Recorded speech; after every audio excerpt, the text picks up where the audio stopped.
So I'm starting to get my shop to the point that I want and need it for making some cool projects. But I still have a few necesitos left before I can really call it a true shop. Like a planer, bandsaw, drill press, an entire suite of metalworking equipment. I don't know, who's counting? The point that it's at right now, I can still make some cool stuff. It might take a couple extra steps, but it's doable. But just like everything, it's a work in progress. A few weeks ago, I picked up a jointer. All right, so some jagoff down in Johnstown was selling one that was brand new, still in the box. Was it stolen? I don't know. I don't ask questions. But really, guy in Johnstown that sold me this jointer. If you're watching, I appreciate you. Give me a good deal on this. I got this sucker for like half price. It's brand new, like brand spanking new. When I picked it up, the box was sealed.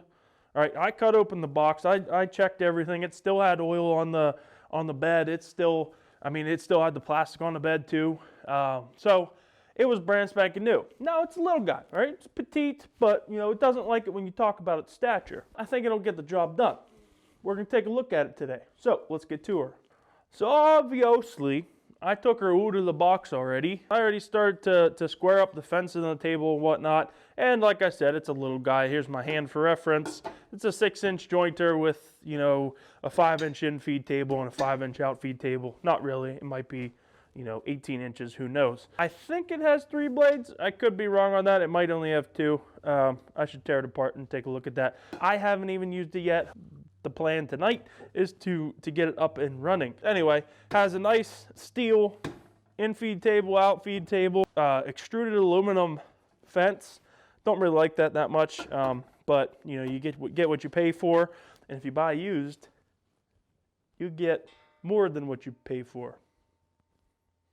Okay, back to it. Okay, so it'll do for some smaller projects. I might end up upgrading right away. We shall see. Then I can just slap this on Craigslist Marketplace somewhere.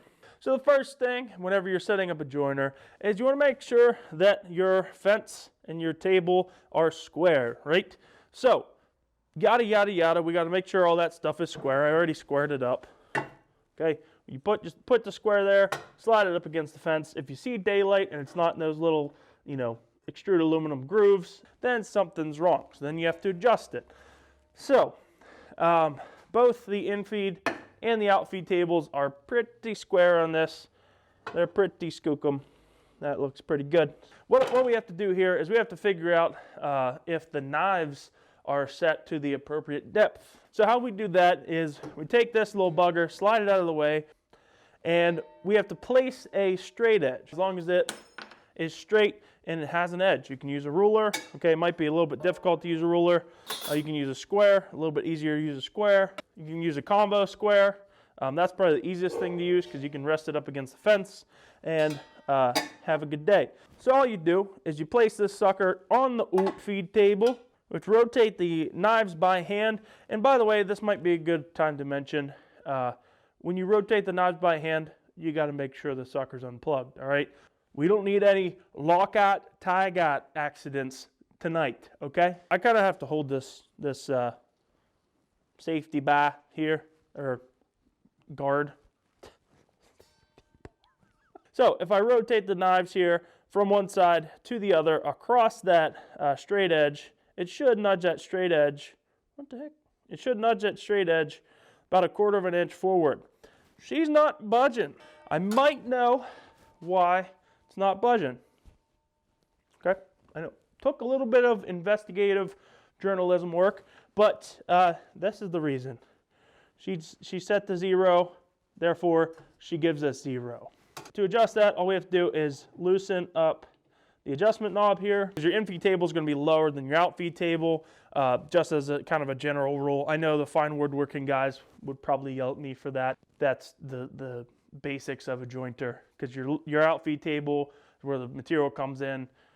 It has to get chipped away before it hits the out-feed table and makes it straight. So this is your adjustment knob. We're just going to turn that clockwise until we hit 1/32 of an inch.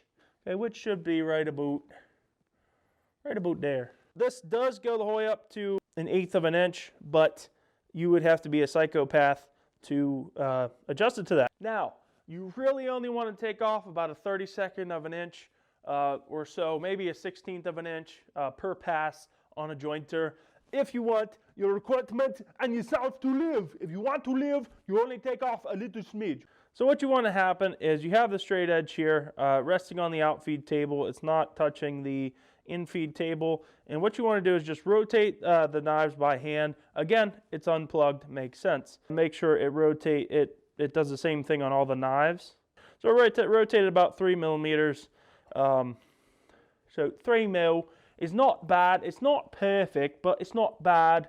Really though, we're in America, so we're going to use inches. You know, that's the sensible thing to do, right? Just use the system that just absolutely doesn't make any sense. And there she goes. Even our square was not happy that we weren't using metric, but that's okay. We'll put her away for right now, put it back in the stable. So I believe we're ready to cut some timber. Timber would be like a 6-inch post or more.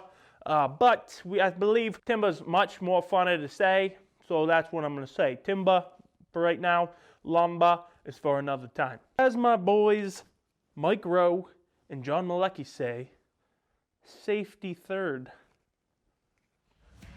Let's do it.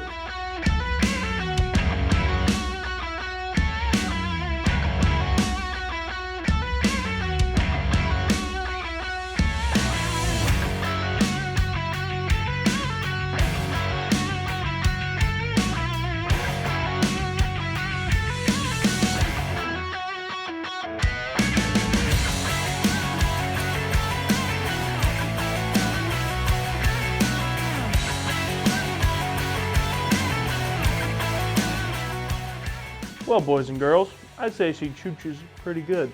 Thank you guys for watching my partial setup of my Porter Cable joiner. I hope you guys got a good laugh. I hope you learned a little something along the way, and I hope you'll be back for more. Get the heck out of here. But before you go, make sure you hit that like, subscribe, and little bell notification down below somewhere so that you know when I turn out some new content. All right, guys. Avvampato out.